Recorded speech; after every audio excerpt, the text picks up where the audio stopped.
This beach house would be perfect for my wedding, my sister Amanda declared, standing in my living room while twirling my house keys on her finger. I stared at her, trying to process what was happening. Just hours ago, I'd received a frantic call from my parents insisting I come home immediately for a family emergency. Now I stood in my own house, watching my sister act like she owned it. My name is Olivia Bennett, and at 32, I never imagined I'd be locked out of the home I'd spent 5 years renovating. The beach house wasn't just any property, it was my sanctuary, my achievement, my piece of paradise that I'd poured every spare dollar into since buying it at a foreclosure auction. You can't be serious, I said, watching as Amanda strutted around my living room, pointing out where she placed floral arrangements and seating charts. This is my house. I bought it. I restored it. I live here. Oh, grow up, Olivia, Amanda said, rolling her eyes, the same dismissive expression she'd worn since we were kids. Mom and Dad agree this is the perfect venue for my wedding to Senator Harrison's son. Do you know what this marriage means for our family? Your little beach cottage is finally going to serve a real purpose. I turned to my parents, who stood awkwardly by the door. You can't actually support this? My mother wrung her hands, not meeting my eyes. Sweetie, this is a once-in-a-lifetime opportunity for Amanda. The Harrisons are practically royalty in this state. Think about what this means for all of us. All of us? I couldn't help but laugh. You mean all of you? I'm the only one who's put any work into this place. Remember when I asked for help with the renovation? You said it was a waste of money. And we were right.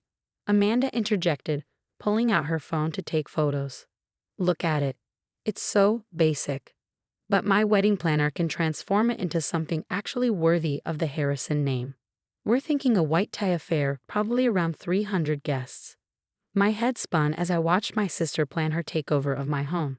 I bought this house when it was practically falling apart.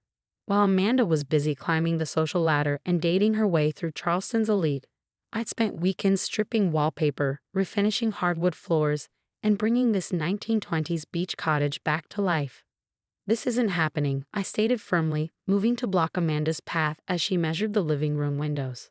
I have the deed, I have the mortgage. This is my house. My father finally spoke up, his businessman voice in full effect. Actually, Olivia, we've already spoken to our lawyer. Since your mother and I co-signed your mortgage, we have certain rights. And given the importance of this event— You what? I cut him off, my voice sharp. I never had co-signers. I bought this place outright at auction with my own money. A flicker of uncertainty crossed my father's face, but Amanda quickly jumped in. Don't be ridiculous. Everyone knows you couldn't afford a house like this on your own. You're just a marine biologist. A marine biologist with a successful consulting business, I corrected her. Not that any of you ever bothered to ask about my work. My mother stepped forward, attempting to placate me. Darling, we're not taking the house away forever. Just for the wedding and maybe a few weeks before for preparation. You can stay in your old room at home. No, I walked to the front door and held it open. Get out. All of you. Now. Amanda's face darkened. Don't be difficult, Olivia. This is happening whether you like it or not. The Harrisons' wedding planner is coming tomorrow to start measuring for the tent setup. Anyone who steps foot on my property without permission will be trespassing. I stated, my voice steady despite my racing heart. I'll call the police. Really? Amanda sneered. You'd embarrass our family like that? Risk ruining my relationship with James? This is why you're still single, you know. So selfish. Before I could respond, I heard the distinct sound of keys in my back door. Spinning around, I saw Amanda's fiancé James letting himself in, followed by a woman in an expensive suit carrying a tablet. Perfect timing. Amanda squealed, rushing to kiss him. Olivia was just leaving, so we can start the wedding planning. Leaving? I stared at the keys in James's hand. How did you get those? Oh, I had copies made this morning, Amanda said casually. We'll need them for the contractors and delivery teams anyway. The locksmith was very understanding when I explained it was for my wedding. My body went cold. You forged my signature to get copies of my keys. Don't be so dramatic. Amanda waved her hand dismissively. It's a family property and I'm family. Now, if you'll excuse us, Margaret here is the most sought-after wedding planner in the Southeast, and she squeezed us in for a consultation. I watched in stunned silence as Margaret began setting up her laptop on my dining room table, spreading out fabric swatches and flower catalogs. James lounged on my couch while Amanda chattered about place settings and string quartets. My parents stood awkwardly by the door, clearly hoping I'd give in like I always had when Amanda wanted something. Not this time. Without another word, I walked out of my house and drove straight to my office. As a marine biology consultant, I learned to keep meticulous records of everything: permits, contracts, water quality reports, and yes, property documents. I pulled out the files from my beach house purchase and began scanning through them, looking for anything that could help me fight back. That's when I found it: the title insurance policy I'd taken out when I bought the house. I'd almost forgotten about it, but now, reading through the terms, a small smile spread across my face. Amanda had no idea what she just started. I called the title insurance company immediately. "Hi, this is Olivia Bennett. I need to report a potential title issue with my property. Someone is claiming cosigner rights to my mortgage, but I purchased the house outright at auction." The next morning, I woke up to pounding on my door. I'd spent the night at my friend Sophia's house, not trusting Amanda not to try something while I slept. When I opened the door, Amanda stood there, her face red with rage. "What did you do?" she demanded, waving her phone in my face. "The wedding planner just called to say all work has to stop immediately due to some legal hold on the property." I leaned against the doorframe, feeling calmer than I had in days. "I simply reported unauthorized access and false claims of ownership to my title insurance company. They're very interested in investigating how you obtained keys to my property without permission." "This is ridiculous," Amanda shrieked. "Mom and Dad co-signed your mortgage. They have rights." "There is no mortgage," I stated flatly. "I bought the house outright at auction with money from my consulting business. You know, the one you always mocked as my fish hobby. Turns out studying marine ecosystems and advising on coastal development projects pays pretty well." Amanda's face went pale. But Dad said." "Dad assumed," I corrected her. "Just like he assumed I couldn't succeed without his help. Just like you assumed you could take whatever you wanted, like always." "You're ruining everything." Tears started streaming down Amanda's face. "The Harrisons are expecting a beach wedding. James's mother is already talking about having Vogue cover it. How could you do this to me?" "How could I?" I stared at her in disbelief. "You tried to steal my house." "Borrow," she protested. "I was going to give it back. After you'd ripped up my gardens for tent poles? After you'd knocked down walls to create your perfect flow for catering? This is my home, Amanda. The home I bought and renovated myself while you were busy dating your way up the social ladder." "That's not fair. I love James." "Do you? Or do you love that his family has political connections and old money?" Amanda's face hardened. "At least I have someone. What do you have?" "An empty house and some fish." I stepped closer to her, keeping my voice level. "I have self-respect. I have a successful career I built myself, and most importantly, I have the deed to my house, which you will never set foot in again." "Mom and Dad won't stand for this," she threatened. "They'll make you give in. They always do." "Not this time," I said firmly. "The title company is already investigating your false claims and unauthorized key duplication. If you or anyone else tries to enter my property without permission, they'll be charged with trespassing." Amanda's phone buzzed. Looking at it, her face crumpled. "The wedding planner just dropped us. She says she can't risk being involved in a property dispute." She looked up at me, tears streaming down her face. "You've ruined everything?" "No, Amanda. You did that yourself." As I closed the door on her sobbing face, I felt a weight lift from my shoulders. For the first time in my life, I wasn't giving in to Amanda's demands. I wasn't putting her wants above my needs, and it felt incredible. My phone started ringing, my parents probably calling to guilt me into backing down. I declined the call and instead dialed my friend Mark, who happened to be a locksmith. "Hey Mark, remember that beach house renovation you helped me with? I need all the locks changed. Today." "Sure thing," he replied. "Another renovation project?" I smiled, thinking of Amanda's face when she realized her copy keys wouldn't work anymore. "No, just securing what's mine." Later that afternoon, as Mark finished installing the new locks, I sat on my porch, watching the waves roll in. My phone had been buzzing nonstop with messages from family members, aunts, uncles, cousins, all insisting I was being selfish. that I was destroying Amanda's happiness out of sheer stubbornness. None of them had ever visited me here. None of them had helped when I was spending every weekend stripping paint and replacing rotted boards. None of them had believed in me when I said I could make it on my own. But I had done it, and I wasn't about to let anyone take it away from me. My phone buzzed again. A text from James, Amanda's fiancé. Your sister is inconsolable. How could you do this to your own family? I typed back a simple response. How could you accept keys to a house that wasn't yours? Then I blocked his number. The sun was setting over the water, painting the sky in brilliant oranges and pinks. I thought about all the sunsets I'd watched from this porch while renovating, dreaming of the day my house would be finished. Now it was perfect, not for a society wedding, but for me. A notification popped up on my phone, an email from the title insurance company. They wanted to schedule a meeting to discuss my case first thing tomorrow morning. I smiled, knowing this was just the beginning. Amanda and my parents had no idea what they'd started. But I did, and I was ready. The title insurance company's office was exactly what you'd expect: mahogany and leather, designed to convey stability and old money. I sat across from Linda Martinez, their lead investigator, watching as she reviewed my documentation.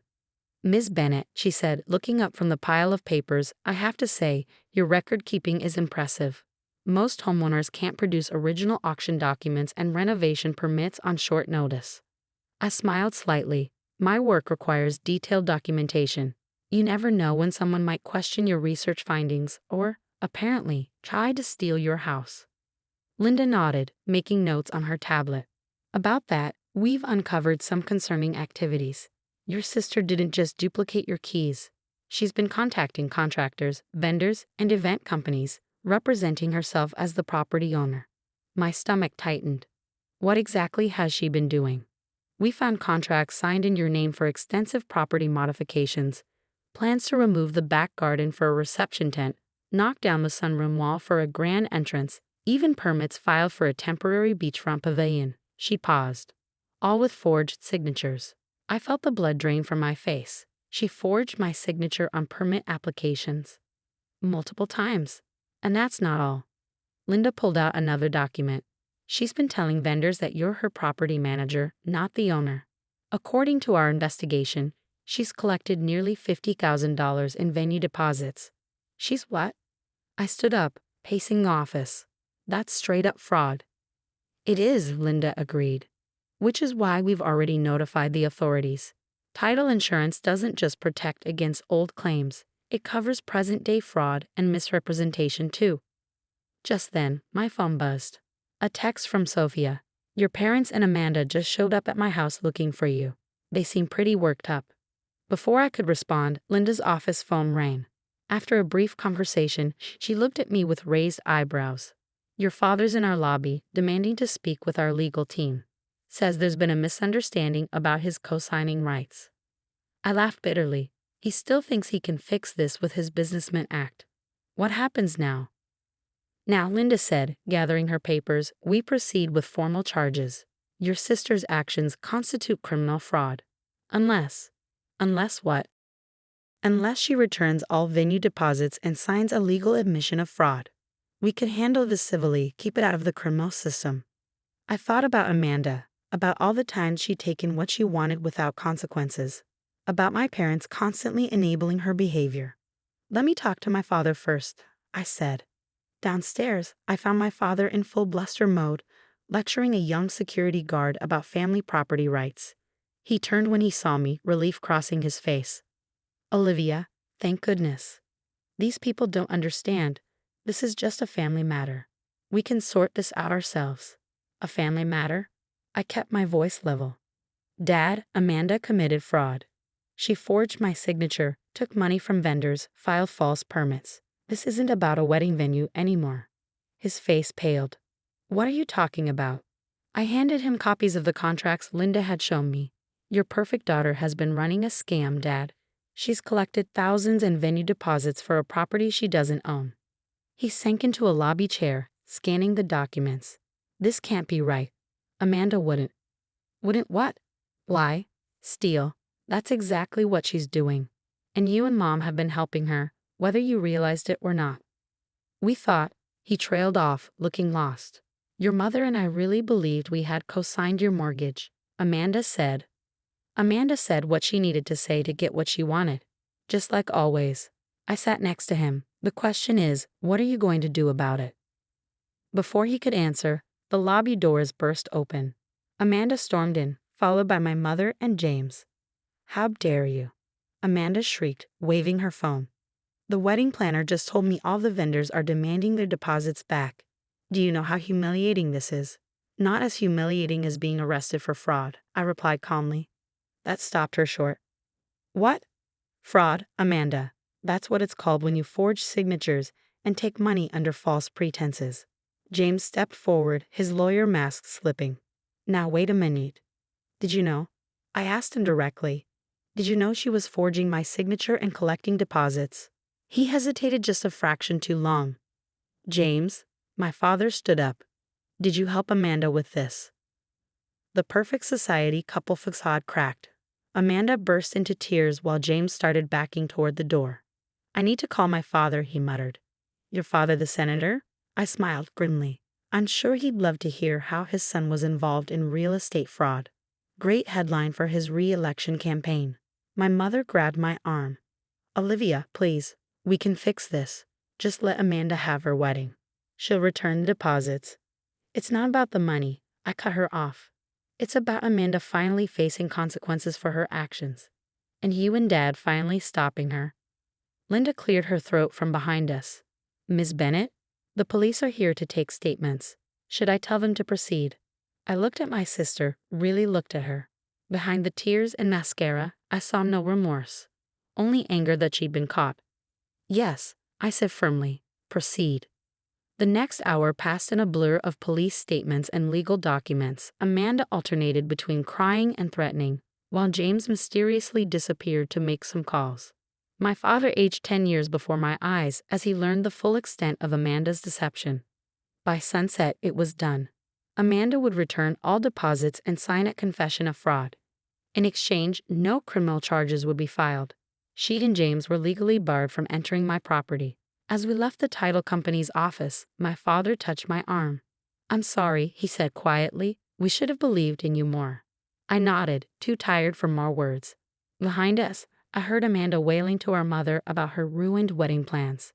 Some things never change, but I had changed, and as I drove home to my beautiful beach house, my legal, documented, mine-alone beach house, I felt nothing but peace. The waves were rolling in as I parked in my driveway. High tide, bringing in the evening breeze. I had some garden cleanup to do thanks to Amanda's wedding planners, but that could wait. Right now, I just wanted to sit on my porch and watch the sunset. The one thing my sister could never take from me, the pure joy of being exactly where I belonged. The fallout came in waves, just like the tide outside my window. First, the Harrison family quietly announced that James had taken a sudden job opportunity overseas, code for getting him out of the spotlight before the fraud allegations could taint his father's political career. Amanda's dream society wedding evaporated overnight, along with her fiancé. I heard about it from Sophia, who still kept tabs on the local gossip. She's locked herself in her old room at your parents' house. Sophia told me over coffee. Your mom's been bringing her meals on trays like she's some tragic heroine. Of course she is, I sighed, stirring my latte. Heaven forbid Amanda actually face reality. The weekend after the title company showdown, my father showed up at my house. He stood awkwardly on the porch, holding a familiar wooden box. Your mother found this while cleaning, he said, handing it to me. It's your grandmother's recipe collection. The one you used to read when you were little. I opened the box, breathing in the scent of old paper and vanilla. Grandma's handwritten recipe cards were still perfectly organized, each one annotated with her thoughts and memories. She always said you were just like her, Dad continued, his voice soft. Determined. Independent. I should have seen it sooner. I traced my finger over Grandma's elegant handwriting. She taught me to make her famous crowd cakes on this porch. Said a house wasn't a home until you'd cooked in it. I remember. Dad looked out at the ocean. You know, when you bought this place, I thought you were making a mistake. I couldn't see past the peeling paint and rotted boards. But you saw what it could be. Just like Grandma with her first restaurant, I said. Everyone told her a woman couldn't run a business alone. And she proved them wrong. Just like you did. He turned to face me. I'm sorry, Olivia. For not believing in you. For letting Amanda. It's not just about Amanda, I cut in. It's about you and Mom always expecting me to give in, to be the reasonable one, the responsible one, even when it meant sacrificing what I wanted. I know, he looked older somehow, more vulnerable. Your mother and I enabled her, made excuses. It was easier than admitting we'd failed her somehow. You failed both of us, I said quietly, by teaching her she could take whatever she wanted, and teaching me I should let her. Before he could respond, my phone buzzed. A text from Amanda. I showed it to Dad.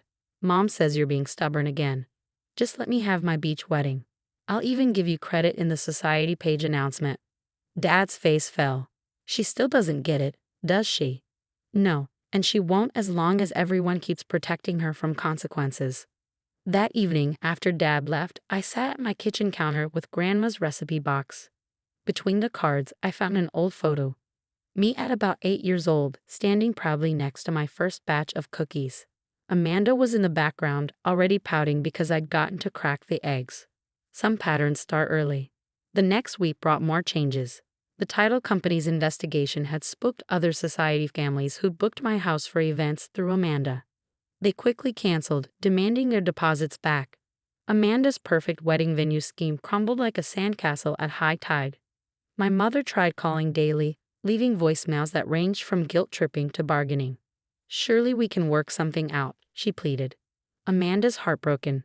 The Harrisons won't even return our calls anymore. I let them go to voicemail. Instead, I focused on repairing the damage to my garden, where Amanda's wedding planners had started marking out tent locations. Sophia helped me replant the native dune grasses, our hands deep in the sandy soil as we talked. You know, she said, patting down a cluster of sea oats, I always wondered why you bought a house with a sea view when you spend so much time underwater for work. I sat back on my heels, looking out at the waves. Because down there, I'm studying someone else's home. Up here, I'm building my own. That weekend, I hosted a small dinner party, my first since the whole wedding venue drama. Just close friends, good food, and the sound of waves through open windows. I made Grandma's crab cakes, following her handwritten instructions exactly. 1 year later, I stood in my kitchen, putting the finishing touches on a birthday cake. Not just any cake, but Grandma's special coconut layer cake, made from the recipe card I found in her wooden box. The sound of laughter drifted in from the porch, where my father was telling Sophia's kids about the local pelicans. Things had changed so much in a year. After the wedding venue scandal died down, Amanda eventually emerged from her self-imposed exile. Not because she'd learned anything, but because she found a new wealthy boyfriend in Savannah. She hadn't spoken to me since the title company showdown, which suited me just fine. My parents, though, that was different. It started with Dad's weekly visits to help me restore the garden Amanda's wedding planners had trampled. At first, we worked in awkward silence, but gradually, stories began to surface about Grandma's determination to succeed, about his own regrets, about the ways he and Mom had failed both their daughters by picking favorites. Mom took longer to come around, but the day she showed up with Grandma's old china set, saying it belonged in a home where people actually gathered to enjoy meals together, I knew something had shifted. Your sister's engagement announcement is in the paper, she said now, walking into the kitchen with empty lemonade glasses. In Savannah. Good for her, I replied, focusing on the cake frosting. Mom set the glasses in the sink. She wanted me to ask if she could have her wedding here again. Says the new venue just doesn't have the same charm.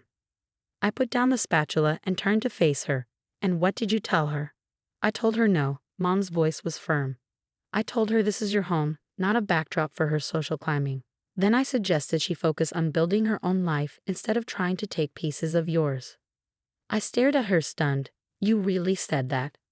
I did, she smiled sadly. It's taken me far too long to learn how to be fair to both my daughters. I'm sorry for that, Olivia.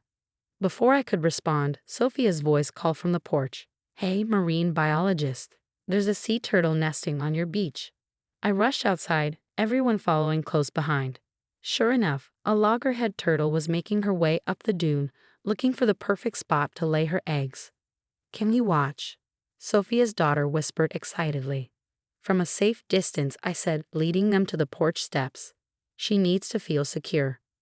We sat together in the gathering dusk, watching as the turtle methodically dug her nest. Dad put his arm around my shoulders just like he used to when I was little, and we'd watch thunderstorms roll in over the ocean. "You know what this means," he said quietly. "She thinks your beach is safe, a good place for new beginnings."